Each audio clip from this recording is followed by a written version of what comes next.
Mystics and masters have been speaking about for centuries. Please welcome Leonard Jacobson.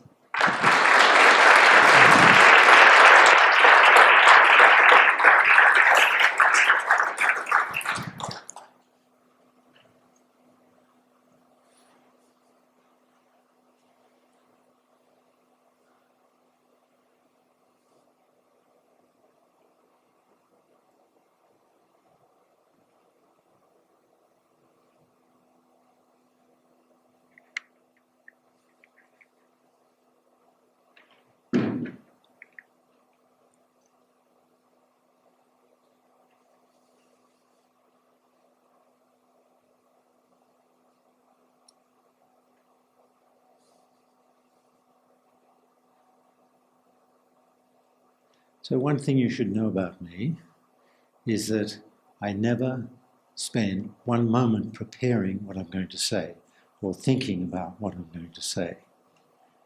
And there's a reason for that, because this is a teaching about being present. So if I start planning what I'm going to say, then I'm no longer present. So that means basically I don't know what I'm going to say. I'm just here, and I'm here to share with you a teaching about learning the art of being present.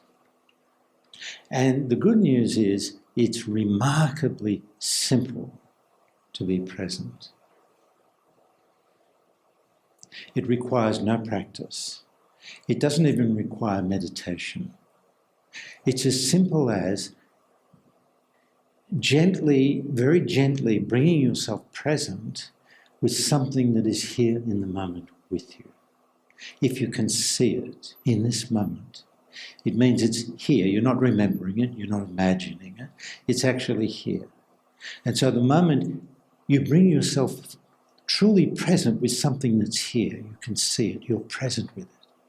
It's just a shift in your focus. You were in the mind thinking, now you adjust, now you're present with something that's here, you can see it. The moment you're present with something that is here in the moment with you, you come out of the mind, out of the past and future. Thoughts stop all by themselves without you trying to stop them. And now you're here, you're present. You can be present with something you see, something you hear in this moment.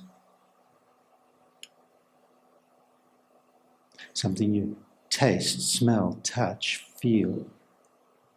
In other words, we become present through our senses. The moment you're truly present, your mind falls silent, and you're here, utterly present with what is here. In this moment of presence, you are an awakened being. But it's only for this moment. Now, why would I say it's only for this moment? Because everything outside of this moment is a dream, is an illusion, is a story. That's what it means to awaken. You come so totally out of the past and future world of the mind into the world of now. Now you're truly here. This is the true purpose of our journey during this lifetime, to liberate ourselves from the world of the mind, the past and future, our story, our dream, to liberate ourselves from that illusory world, a world of illusion and separation, and become fully established in the present moment. Now I'm here. Now you're here. This is it. And as you open into presence, as you relax into presence, you'll start to encounter an entirely new dimension of yourself.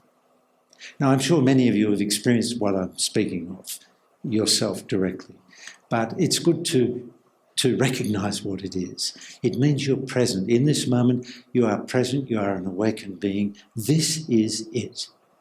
Now, the problem is that the ego and the mind, and the ego within the mind, will always keep looking for more. It won't accept this is it. If the ego could speak to us, it would say, are you kidding me? This is nothing. What's here? What can I do with this? How do I make use of this? And so the ego will say, no, keep looking, keep reading books, keep going to different spiritual groups, learn this, study this. And it just keeps you moving further and further into the future, away from, this is it. Any moment you're truly present, you're an awakened being. And if you're still present in this moment, you're still an awakened being. And as long as you remain present, you remain an awakened being until you get caught involuntarily back into the story, the dream, the world of the mind. You see, everything outside of this moment, everything, is your story, your dream, the past, the future. There's nothing wrong with it as long as you don't believe in it as being true. None of it's true. It's an illusion. It's just memory or imagination. And if we're lost in the mind, if we're caught within the mind, which is how it is for most people on this planet, then that past is continually projecting through onto the present and distorting our experience of the present moment. And that past that I'm speaking of, when you're in the world of the mind, it goes all the way back to early childhood, and it includes within it all those limiting beliefs that were programmed into your mind in early childhood. I'm all alone, I'm abandoned, I'm not good enough, I can't do it, I'm not wanted, I'm not loved. All of these things at a very subtle level get programmed into our minds in childhood. And it's not our fault, it's just how it is. And then those limiting beliefs more or less affect every aspect of our lives. We project them through, like, why don't you love me? But you do love me, but I don't feel it because at a deeper level, I don't feel loved. Am I good enough? Can I prove to you how good I am, how good enough I am for you? And I'll keep trying and trying. I might become very, very successful. Have I convinced you I'm good enough? But at a deeper level, I still don't feel good enough because that's programmed into the mind at a very early stage. So not only do these limiting beliefs affect every aspect of our lives and our relationships, but those limiting beliefs come with feelings associated with those limiting beliefs, like anger, like hurt, sadness, pain, like unfulfilled needs. And all of these things, we've learned to repress these difficult, painful feelings. So they're also flooding through into our experience of life when none of it is necessary. In this moment, this is it.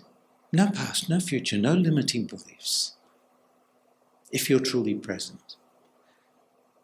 As you become more and more present, you begin to experience yourself as love. It doesn't matter who or what you love. It's who you are. You are literally the energy of love. And you literally give off a glow of love in the same way a candle gives off a glow of light. It's who you are. You don't have to be loving, it's who you are. You don't have to love anyone in particular, it's who you are. Right now I'm looking at you, love is looking at you. Right now I'm present with you. Love is present with you. You are love. You are acceptance. When you're present, there's no judgment. You no longer judge yourself, you don't judge others, nor are you concerned with other people's judgments or opinions about you. It all just dissolves in the truth and reality of this moment. Just this moment.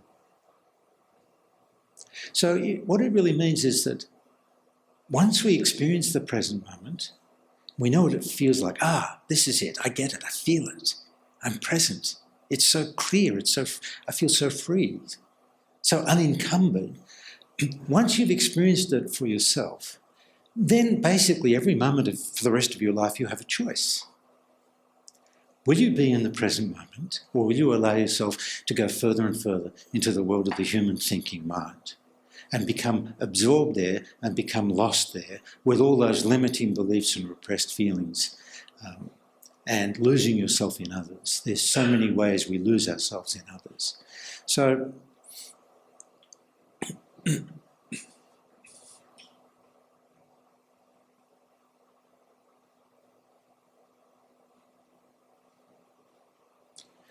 when you're present, you are love, you are acceptance, you are peace.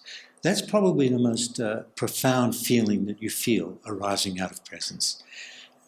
It's peace. And what I like to say, it's the peace that passeth understanding.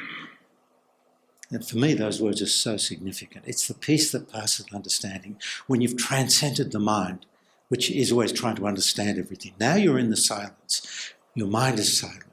You have this deep inner silence filling your whole being and expanding beyond you.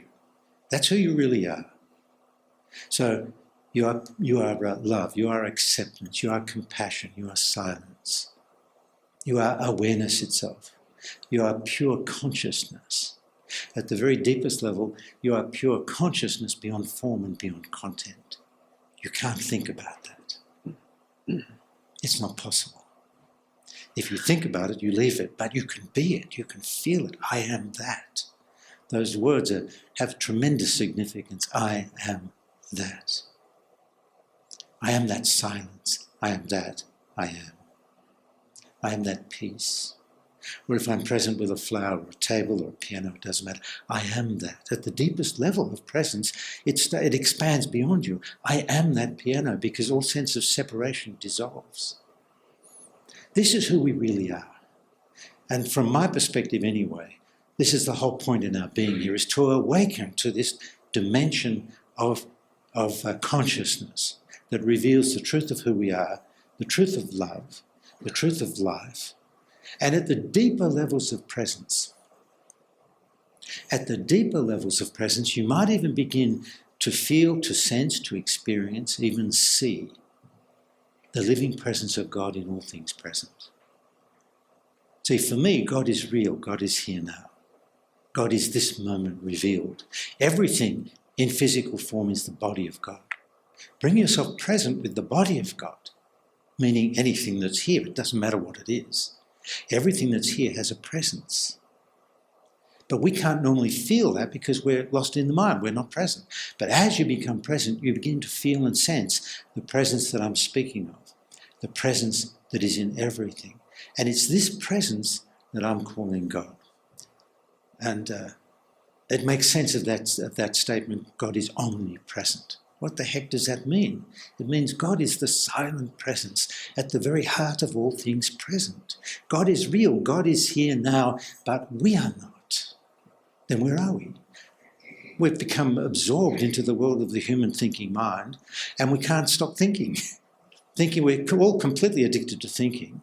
Doesn't matter how much you meditate, the thoughts just keep coming. And as long as the thoughts keep coming and they won't stop, then you'll find yourself always in the mind, living somewhere in the past or future. Now that's okay, but I'm speaking about the potential of humanity, what's possible for us, and what will transform our world as more and more of us become present. More and more of us open up into the truth of life. So being present is so simple. You can be present with something you see, hear, feel, taste, touch, smell. Everyone close your eyes just for a moment and relax. There's no outcome. You're just closing your eyes, and for this moment or the next few moments, you're just present with your body breathing. That's all.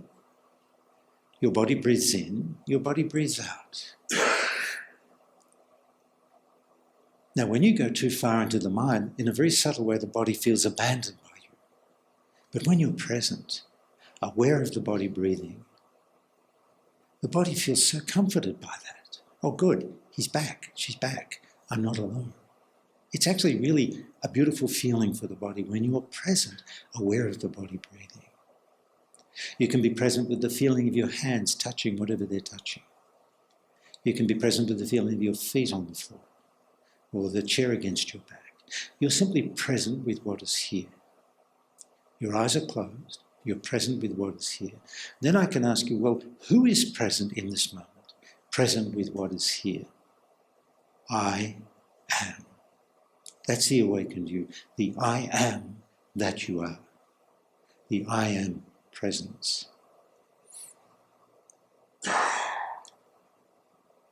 Don't try and understand what I'm saying. It won't work.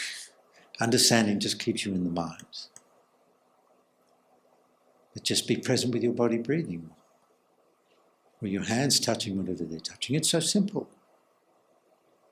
And if you notice thought arising, that's okay. You just notice, thinking, you're not for it or against it. You're not trying to stop the thought. Then you come back to the body breathing, so gently, so simply. It's so important for us to recognise how simple it is to be present. You don't need a lifetime of meditation or spiritual practice. You can only be present now. You can't be present a moment from now. You can't be present a moment ago. You can only be present now. So if you notice you're thinking, that's okay. It's not a sin or a crime. It's not going to put you into hell because you're already there. It's true. Hell on earth is here now. The further you go into the mind, the further you are lost within the mind, the closer you are to hell on earth. The more present you are, the more deeply present you are, the more you honour the present moment as the truth of life, the truth of love, the closer you are to heaven on earth. And if you don't find heaven here on earth, I'll guarantee you won't find it when you leave the body. But if you find it here on earth, even just for a moment, you know, this is heaven on earth. So you can't recognise it when you're in the mind. You have to be so deeply present, then you'll start to feel the presence of God in all things present, sense it, and you just might experience heaven revealed on earth. And it's revealed within your consciousness. Just because you're experiencing heaven on earth doesn't mean anyone else is. They have to become so present that it opens up for them as well. And this is not a theory. I'm speaking from my own experience. I know this from the depths of my soul. And I know that everyone's soul, all souls, are longing for a return home to God, return home to oneness and the revealing of heaven on earth. Even if the soul is forgotten, that's what it's longing for. That's the truth. The one thing missing in our lives from the moment we're conceived and then the moment we're born, the one thing missing, and until now, the one thing missing is presence. We live in a world where very few people are present. Can anyone relate to that? Show of hands, please. No, very few people, when you're living your daily life, how many people are inviting you into presence compared to how many people are inviting you into their story? Right? And if you get too interested in their story, you're going to get lost in their story. And what I say to people is, hey, it's been hard enough to free yourself from your story. Don't get lost in other people's stories. I mean, you can listen to their stories, enjoy their stories, but don't go too far into it. And every now and then you go like that. Shh, enough story. But you say it lovingly. You know, what will it take for us to awaken? It's really a good question. What will it take? So being present is remarkably simple. But remaining present as we live our lives, we go to work, we have our relationships, our families, not so simple, is it, folks? It's very easy to be caught back into that story, caught back into the feelings, the limiting beliefs, the projections, all of that.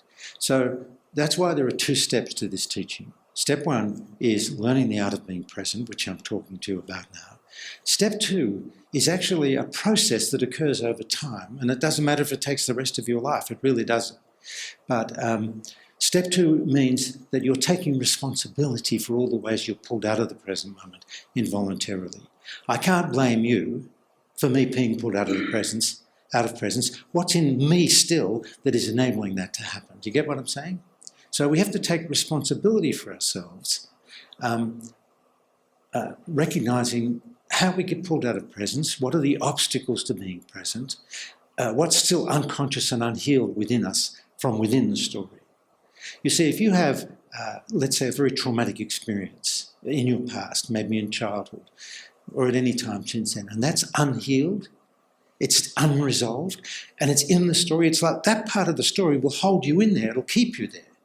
Because it won't let you go. It'll say, I can't let you go. I can't let you out of the story. We haven't fixed ourselves yet. But if you just come out of the story, there's nothing to fix. That's the beauty of presence. There's nothing to fix. There's nothing wrong with you. So step two, it's a little bit complex. I'm not going to go through all the different aspects of step two, but they're all laid out very clearly in my book, Journey into Now, if you're interested in learning more about it, and also all the videos that I have online, most of which are free. So it's just an ongoing journey of step one, choosing presence, remembering presence in such a gentle way. No practice, no trying to be present, no struggling to be present. It's just, oh, I notice I'm thinking, that's okay, I'm allowed. I have a mind, I'm allowed to think, but I gently bring myself back. Then 3 seconds later, thinking again, I didn't invite that thought, but I notice it, okay, now I'm back. It has to be gentle. If there's any element of struggle or trying or rejecting the mind or the thoughts, you lose. You can't do that. I mean, you can do it, but it won't work. You have to just gently acknowledge it, notice it. Judgment is arising, okay? I acknowledge it. You don't try and stop it, get rid of it. Just acknowledge. From presence, everything is revealed. So for me, this is the most exciting journey, the journey of awakening. I'm not even sure I'd call it spiritual. It's the awakening of human consciousness. And it's really for those who are ready for the truth, ready for awakening. Are you ready to make that shift from the world of the mind to the world of now? That's essentially what this teaching is about. So I've already lost track of time. So does anybody have a question? If not, I'm quite happy to keep speaking, but I do encourage questions. Okay, back there. Oh, here and then here. And just before we say, the clearer the question, the better my answer. It's kind of hard for me to talk about what I will. So I'm in AA, and I'm also in eating disorders. Okay. And we do try to talk about the path to heal from it, but sometimes I do feel like, just me experiencing it, I do feel a little bit all into too much of the past, and I'm trying to think about healing. And I don't know, like, how do I balance the two? I still think I need the program, but how am I supposed to? Okay, so I would say the first thing is to ask this question. What is underneath these addictions that you're speaking of, right? Because they're essentially addictions, whether it's addiction to alcohol or sex or rock and roll, whatever it is, TV. There are so many different kinds of addictions, including eating. So it's really good to see if you can't ask this question deep within yourself. What's underneath that? What's driving those addictions? Because all addictions are essentially an attempt to escape. And they're valid in their own way, but they're an attempt to escape because we humans are so deeply committed to escaping the pain. Essentially, at the deepest level, it's the pain of living in a world where no one is present, the pain of separation. And we often feel this pain as a kind of emptiness within ourselves. And nobody likes that emptiness. They want to run from the emptiness, fill it up with food or fill it up with this or that.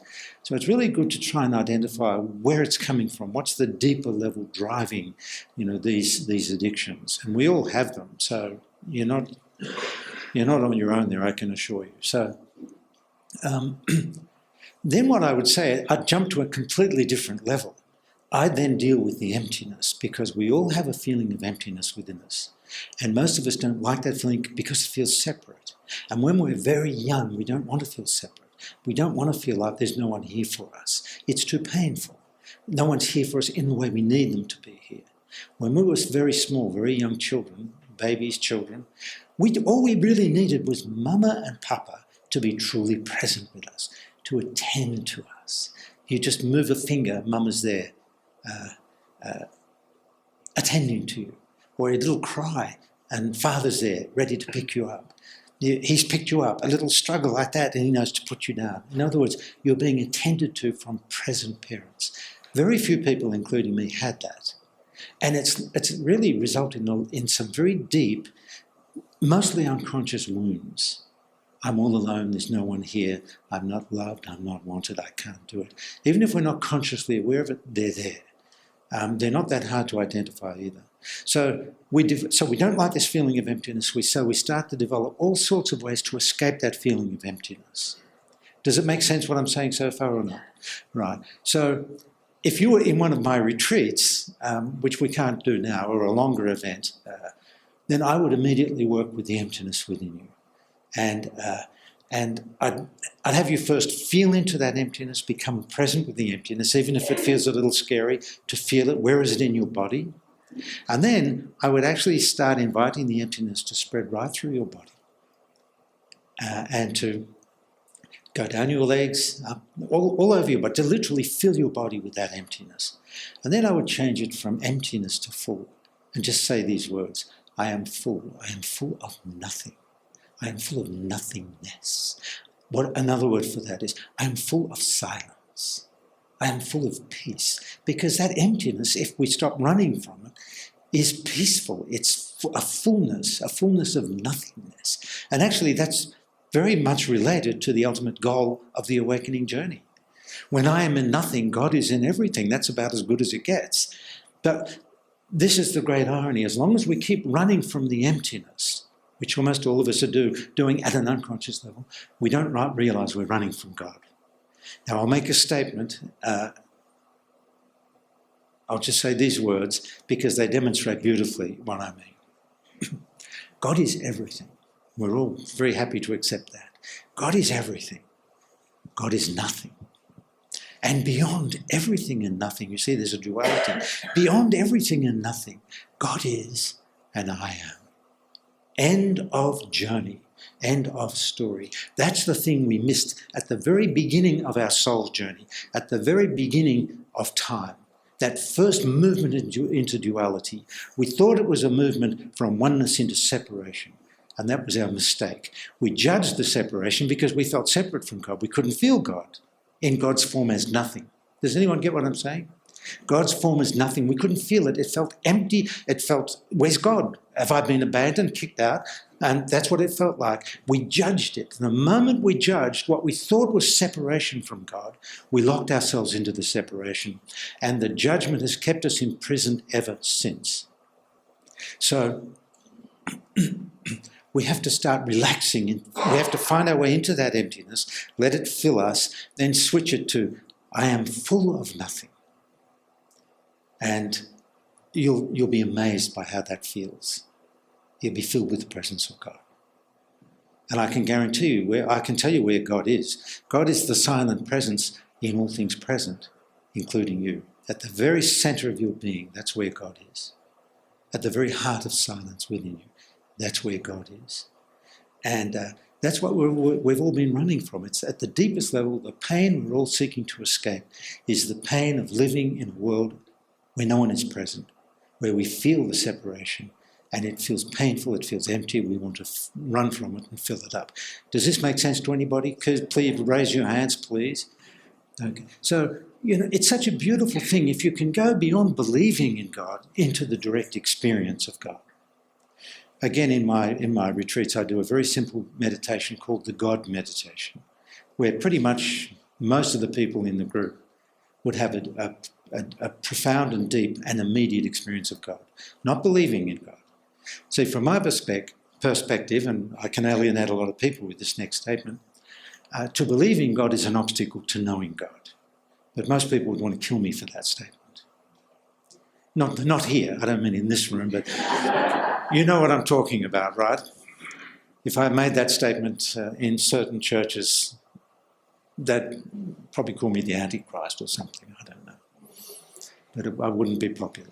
So really all I'm sharing with you is who we really are, who you are. You are eternal beings. Eternal beings of love, presence, compassion, acceptance, power. When you're present, you're empowered from within. Most of us live in false power. False power is, deep down I feel powerless, so I try to escape that feeling of powerlessness by having power over others. Does anybody get what I'm saying? That's false power. Or if I'm a victim, if other people judge me and I feel hurt by that, I'm still involved in false power. Other people have power over me or I have power over them. That's all false power. But as you become present and you start to acknowledge and confess how you're caught in false power, true power begins to arise. And true power is essentially arising from the source, which is God. It's arising from the source, and it's your very life force that empowers you to be yourself and express yourself freely without regard to what others think of you or being afraid of their judgments. Who cares? Blessings upon your judgments. So it's finding our way to liberation. Okay, so it would be then these addictions also become habitual. So we have to get past that aspect of it. But you'll discover that everything makes sense, even what you've been going through. Every moment in your life has, in fact, including this moment, is in fact an opportunity for awakening. That's all that's ever happening. Is opportunity after opportunity for awakening. God never gives up on us. But here's a little irony for you. Most people refuse to wake up out of a happy dream. Life's great, I'm happy, no problem. They're not interested in awakening. It's only when the suffering gets so extreme that maybe they'll consider the possibility of waking up out of the dream. But most don't. They stay in the dream, trying to make it better, which just keeps them in the dream and makes it worse, actually. So guess who's behind all the suffering in your life? God. Because all God wants of any of us, the only thing God wants of us, is that we wake up out of the dream and we're truly here. Because when we're here, we can fulfill our service to God at a level that we can't even imagine. So God has no choice but to keep increasing the suffering, hoping that some of us will wake up out of the dream because the suffering is too great. It doesn't have to be that way. Instead of the path of suffering, we can choose the path of intelligence. Now, the only intelligence you need is this. You're intelligent enough to recognise this simple truth that I'm about to express, which is, in truth, there is no life outside of this moment. That's it. That's such a simple truth. You can't live outside of this moment. This is the only moment available to us, this moment. And yet we're all living everywhere but this moment, in the past, in the future, with our ideas, our thoughts, our concepts, our beliefs. And the more rigid you believe in your beliefs, the further you are from the truth. And that applies to religion as well. This is the challenge facing humanity. Can we awaken before we screw up not just ourselves, but all the other species on the planet? Or many of them. All the beautiful ones. Well, they're all beautiful. We humans are very destructive in our unconsciousness. And the only thing that I see as basically saving us is the awakening of human consciousness. So the question is, who's ready? Anybody ready? Show of hands, please. Who's ready for awakening? Because if you don't, I'd put my hand up much higher if I were you, because God's watching. Who's ready? Seriously. I'd put 2 hands up and maybe 1 leg. Or 2 legs. You have to get excited. You have to recognise that the incredible importance and significance of the awakening of consciousness and your own liberation from essentially what is the prison of the human thinking mind. It's a prison. And there's a prison warden. It's called your ego. Again, I'm very limited by time, how much I can share with you here. Does someone else had a question in the back? Okay, back here. And then we'll get to you and then in the back there. I can very much relate to step 1, come present, breathe, feel that comfort of the breath and the 5 senses and just being awake to all stimuli.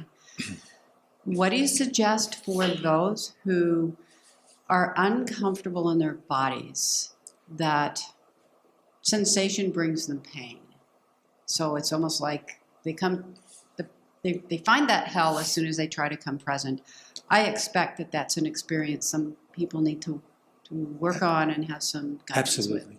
If you're uncomfortable in the body as you become present, because presence, let's be very clear, presence is an embodied state. You're coming out of the mind, which is a disembodied state, into the body and then relating moment to moment through the senses of the body. Hearing, seeing, smelling, tasting, touching. So it's definitely an embodied state. If you're fully awakened, you're probably fully embodied. And the soul actually is becoming more and more embodied. But as you come into the body, you're going to encounter something. You're going to encounter all the feelings that have been repressed. Where do you think repressed feelings go? They don't stay in the mind, they go in the body, they're stored in the body. And so it's only natural, as you start to become present, you're going to start to feel and connect with all those feelings you've repressed in the past. So the question is how to be with that, which is all part of step 2 of this teaching. How can you liberate all the repressed anger stored within you from childhood on? And there's a way of liberating anger. Notice I'm not saying get rid of anger, it's liberating, allowing anger to complete its journey through you. Anger has a right to be here. It has a right to be itself and express as itself, as long as it doesn't dump on anyone.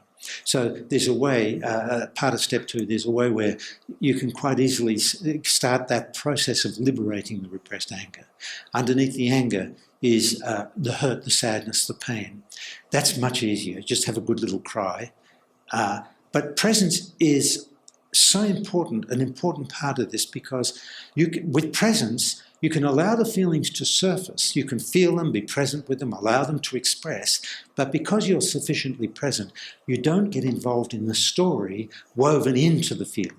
And that's the healing element. You can allow the feeling to express, but not get caught in the story. You know it's from the past. And you know that God is so pleased with you for taking responsibility for the feelings repressed within you, because those feelings will keep you separate from the present moment.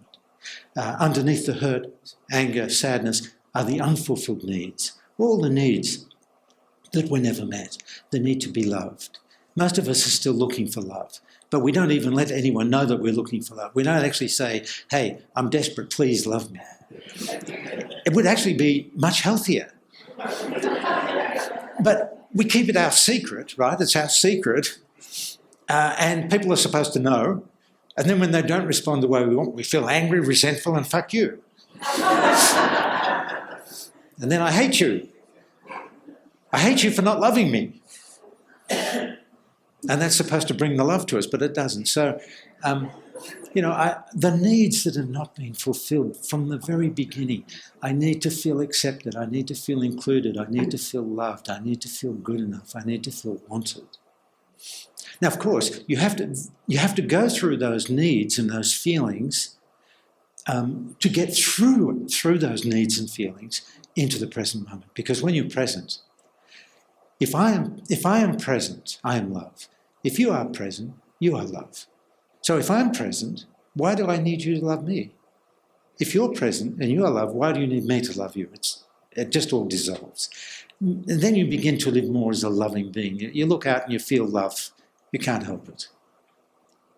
Are there times when the body is telling you What's it that? needs to be addressed? Maybe there are medical issues and things like that. Well, medical They're issues- differentiating. Yeah, medical issues can easily follow on from unresolved repressed feelings that have been there. If you keep resentment there for a long time, that's going to manifest it's a poison in your body. Resentment, anger, blame. These are poisons. And sooner or later they're going to manifest as physical symptoms if you're not attending to them. So I think that's enough for now. It's a process that we have to go through. But it's not a difficult process, and it's not therapy. It's just taking responsibility for every aspect of yourself, including repressed feelings, including recognising and bringing to consciousness the limiting beliefs and how you lose yourself in others. If I want you to agree with me, in a very subtle way, I'm actually losing myself in you. Energetically, I'm moving away from me and getting involved in you. If I want you to love me, I'm energetically moving away from myself and getting mixed up in you, which is not good for me. I'm losing myself, but it's not good for you either. If I need you to accept me, same thing. See, the truth is, well, let me ask a question. Does anyone feel love for Leonard in this moment? Hands up. Does anyone feel love for Leonard in this moment? Hands up. Come on, keep your hands up. Hands up. Okay, keep your hands up. I just want to say one thing as you've got your hands up. Okay, wait a minute. Now keep your hands up. Right. So what it means is, if you feel love for me in this moment, all it means is that you are love. That's all it means. It has nothing to do with me. If anybody is hating me, anybody hate me right now? It's okay if you do. Put your hand up. Come on, be honest. Good, okay. You'll do, Tom. Okay. It just means it's nothing to do with me. It just means that you are the energy of hatred in this moment. We need to start recognizing that. And it's easy to recognise from presence. It's not so easy when you're in the mind. It becomes a dog chasing its own tail when you're in the mind, trying to fix yourself. But when you step out of it, presence is a transcendent state. And the irony is, if you try and understand what I'm saying too much, then you miss everything I'm saying. Because every word that comes out of my mouth, I'm not speaking to your mind and ego. I'm speaking to the awakened you. I don't mind if your mind and ego listens, but that's not who I'm speaking to. Because I know that everyone in this room, probably everyone on the planet, is actually a fully awakened being already, always has been, always will be. But to the extent that you become absorbed into this world of the mind, with all the past experiences and being defined by those experiences, all the limiting beliefs, all the beliefs, right? To that extent that you're caught in the mind, you disconnect from the truth of who you are. But it doesn't mean I don't know who you are. And you'll know who you are the moment you're truly present. But I could say to you, okay, you're fully present, tell me who you are. Now you're in trouble. If somebody says to me, tell me who you are, Leonard, my answer is very simple. I don't know who I am. I just am. Or I could elaborate on that. I am the one looking through these eyes in this moment. Who is looking through these eyes? I am. Who is here now? Who is here now? So I have to be very present when I say that. Who is here now? I can't say that if I'm not present. I noticed the first time I wasn't 100% present, so I corrected it. Who is here now? I am. I am, thou art, God is. End of story. Now, does your life continue as it has been in the past? Of course it does. You still have your story, you're still playing your story, you can still think, but it's now you're present, and presence becomes the foundation of your life, even as you live in the world of time, even as you go to work. Of course you'll be busy at work, you can't be present all the time, but every now and then, just drop everything and be very, very deeply present, just every now and then. It's like you're whispering to God in the present moment and everything in the present moment. I haven't forgotten you. I know where the truth is. I'm a little busy right now. I've got to go back to work. I've got to answer my emails, but I'll be back. I know where the truth is.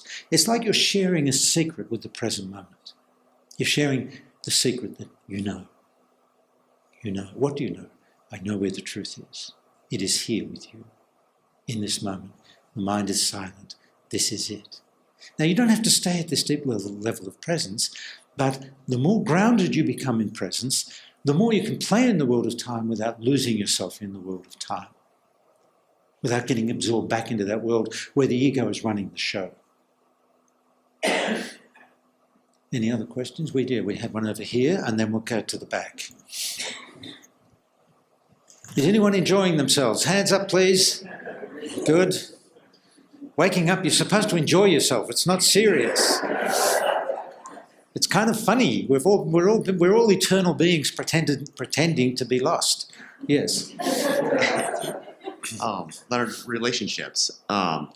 So how might I stay in presence with loved ones, family members, kind of coexist with others that may not be in presence at that time, and with that, still love them for who they are and who they're not, but without judgment. You know, I didn't hear you very clearly. Could you repeat it as simply as possible and maybe hold it up more? I think it's on, but... Test. Okay. Can you hear me? Yeah. Okay. Relationships. So with family members or loved ones, how might I be able to stay in presence if they're not in presence, and coexist in those moments without judgment or righteousness? Okay. So first of all, you don't have any family, and the only loved ones you have are the ones here. That's it. Everything else is a dream. They don't exist. Unless they're sitting in front of you and you're present with them, they don't exist. So that's the first step, to recognise that everything outside of this moment is a dream. And this is your mother, this is your wife over here, I'm only joking, but it's about really, it's kind of extreme. But by acknowledging that this is the only moment available to you, it helps you to settle into presence and deepen into presence. Then when you go home and you're standing in front of your children or with your wife or whoever, whatever member of your family, then you can really be present with them because you know what the present moment is. You know what it feels like to be present. And if they're not present, that's okay. You're not going to judge them. If you're judging them, you're not present yourself. So you've got a choice. You can either accept them as they are in their non-present state, or you can invite them to be present with you. But you can't change them, you can't judge them. If it's too much, if it's overwhelming you, all the stories and it's too much, you could say, excuse me, I'm going out to Starbucks to have a coffee or whatever, or go for a walk amongst the trees and be present with the true beings. Because the trees, the flowers, the piano, the chair, the table, they're the true beings. Anything that's of the present moment, that's a true being. But humans, see, it's so funny, we humans, we're not human beings. This is our great lie. We are not human beings. We should stop calling ourselves human beings. We should call ourselves humans not yet awakened into being, or humans on their way to being. And the irony is a tree, we just call a tree, right? But we should be calling the tree being, or a chair being, or a flower being, or a bird being, or a donkey being. They're already here. They're all fully here. We humans are the only ones not here yet, until we become present. So that's probably, just focus on being present. Every moment you're present, really present with something that's here, wherever you are, whatever you're doing. Every moment you're present, it nurtures the seed of presence within you. It gets fuller and fuller within you. It opens more and more within you. So then when you do go home to your family, it's so much easier to be really present with them. And if they're caught in their story, and you know your own story really well, it's so much easier to have compassion for them because you know from your own experience what they're dealing with in their story. Once you know your own ego, you know all egos. It's amazing. Once you're in right relationship with your ego, you're in right relationship with all the egos. Once you know your own story and you've really been through it and you've brought to consciousness every aspect of your story and how you got caught in the story and how the story is really an opportunity for awakening. Once you know your own story, you know everyone's story. The truth is there's only one story and we're all lost in the same story. Okay? Just a minute. So real quick, so thank you for sharing that piece. That was very impactful for me. But then you said I can invite them into presence. What does that look like? Or maybe you talked about it earlier. I apologize. Okay. I'm a little late. I'll show what it looks like. Forget your question. Let it go and just be here with me in silence. I am here. You are here. Don't even agree. So if you agree, that's the mind. You just agreed again. I am here, you are here. There's a quality of stillness. See, now you're more present. And I can actually see when you deepen into presence, you begin to glow like a light. And if I stay present with you, you might even begin to change. Your face might begin to change. You might even disappear altogether. But presence is very mysterious. And you have to be able to recognize, this is it. See, right now, whatever you're experiencing, this is it. I'd hazard the guess that your mind is silent in this moment, just this moment. Don't think about it. Okay, so did you say it was time? What time is it? I don't know. Am I out of time? 3 minutes left. 3 minutes left. My goodness. The tyranny of time, right, folks? Okay, I will take one more short question. Does the person in the back, do you still have a question?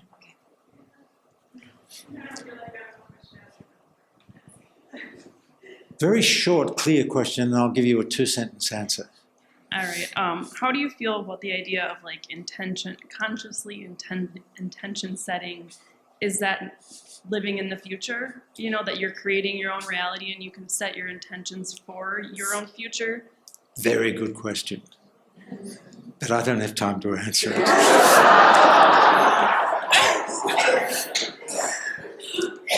I'll just give you a very short answer. Suppose I have an intention. I'd like to go to Hawaii for a holiday, a vacation.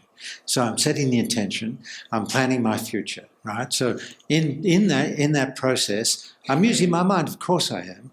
But that doesn't mean I'm disconnected from presence. It means I'm less deeply present and time is available to me. I can think, no problem.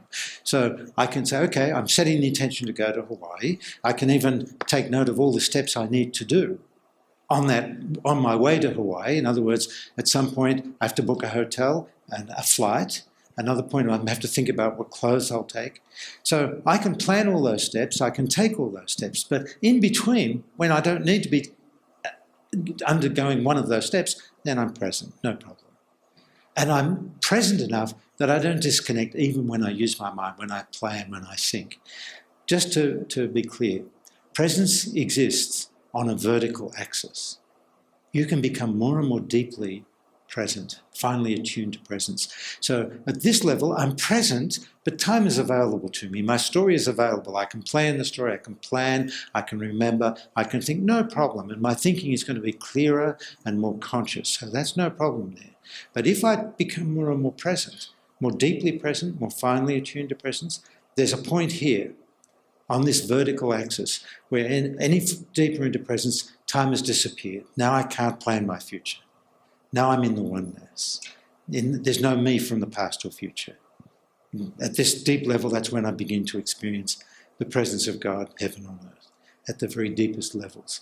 So we can move easily up and down this axis of presence. I can play in the world of time, but as an awakened being, if you're an awakened being, you can play in the world of time, enjoy your life, plan, remember, enjoy every aspect of your life, your relationships, your work. But if you're truly grounded in presence, then in an instant you can just come back to presence like that. No time. You can move up and down this axis so easily. So right now, if I suddenly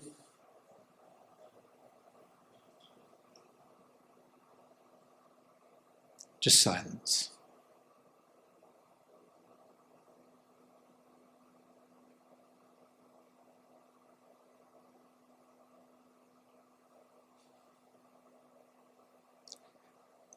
Being present doesn't prevent you from thinking, of course not, that would be ridiculous. But it does make a huge shift in relation to those unconscious thoughts that never stop. The thoughts that you're not intending to think, they just keep coming and keep imprisoning you in the world of the mind, the past and future. But the more present you are, the clearer your thoughts, the more conscious your thoughts, the more intelligent your thoughts. So it doesn't inhibit the thinking process, it actually makes the thinking process much more effective. But when you're done thinking, you just naturally come back to presence. The best that can happen for us is that presence becomes the home in which we live, the world of now. I live in the present moment, I live in the world of now, I play in the world of time. I use my mind, but that's not where I live. I have a story, but I know where the truth is. I don't get lost in my story anymore. If somebody's judging me, no problem. If somebody is loving me, I know it's a statement about them, not me. Okay? All right, so thank you so much for your presence. Thank you very much.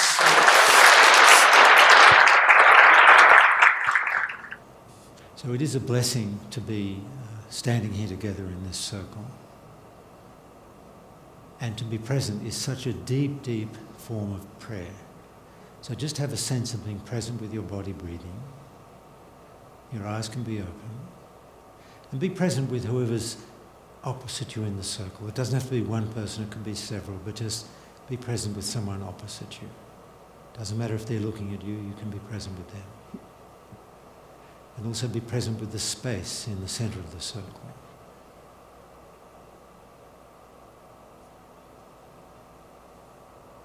And the sense of oneness that arises when we're present together. When two or more are gathered together in my name, there I am in the midst of them.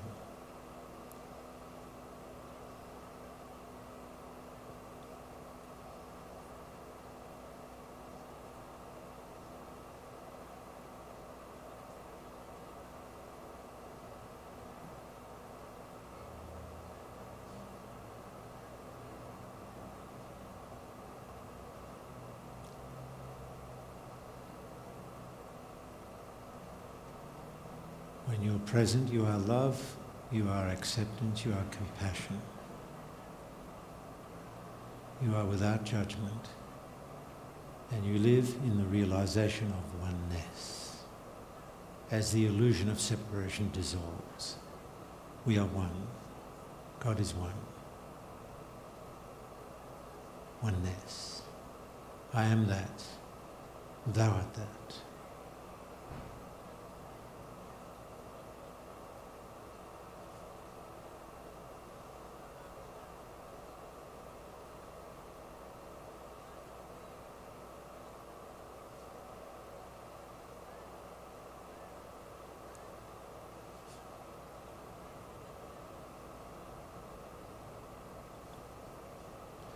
Okay?